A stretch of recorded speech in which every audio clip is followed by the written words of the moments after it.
Before the Holocaust, the bonds that Jewish families had with each other were very strong. In their daily lives, Jews could be found in all walks of life, such as farmers, tailors, factory hands, accountants, doctors, teachers, and many small business owners. Many of the Jews that lived in Eastern Europe lived in Jewish towns or villages that they called shlets. They spoke their own language that they called Yiddish. Yiddish combines the elements of both German and Hebrew. Some Jews had different lives, as some families were wealthy and many were poor.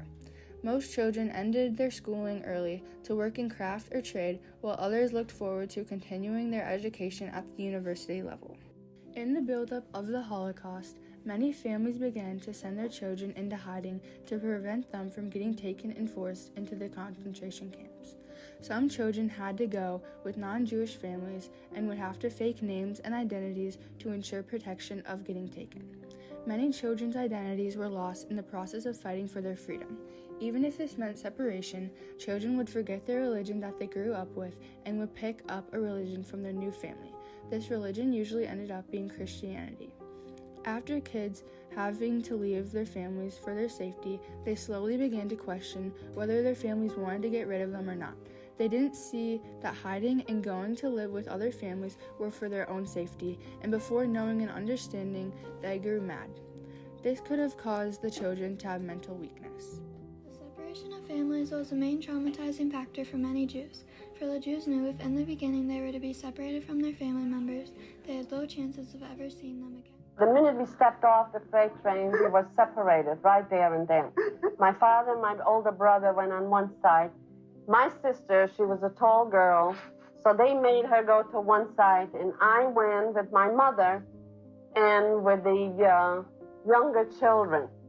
And my mother looked around, and she said, well, where's your sister? I said, they made her go over there. Jews often found themselves making vows to the family members they feared of being separated from, telling them that they promised they would see each other again. But in the end, that wasn't usually the truth, and they were left with the high chances of ending up alone or with very few family members remaining.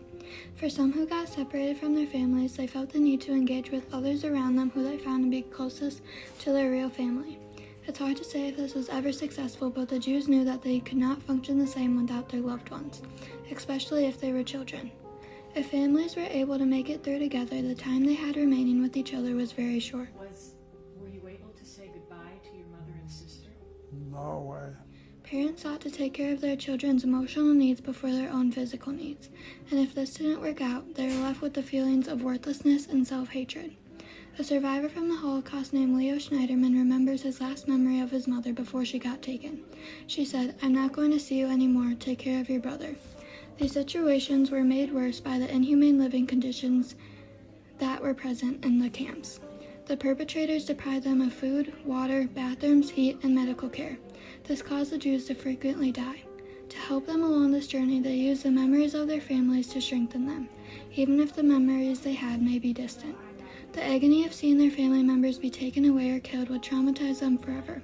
More than half of the 4,000 to 6,000 surviving Jewish children were declared war foster children. This was because they left the Holocaust with no surviving family.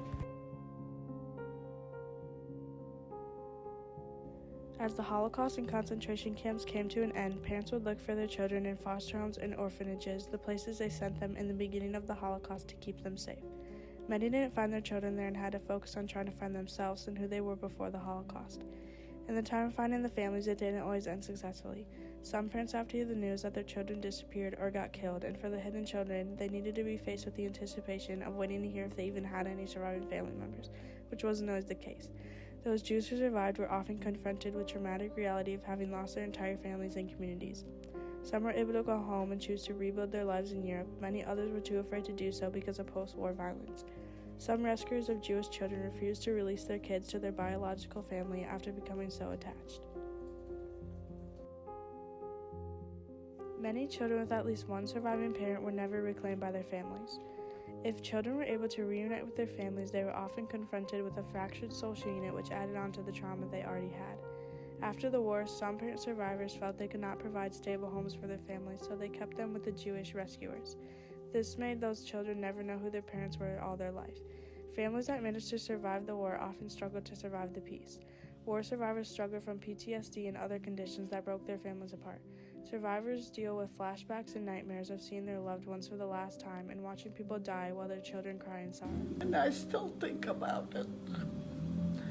How my mother watched her children die.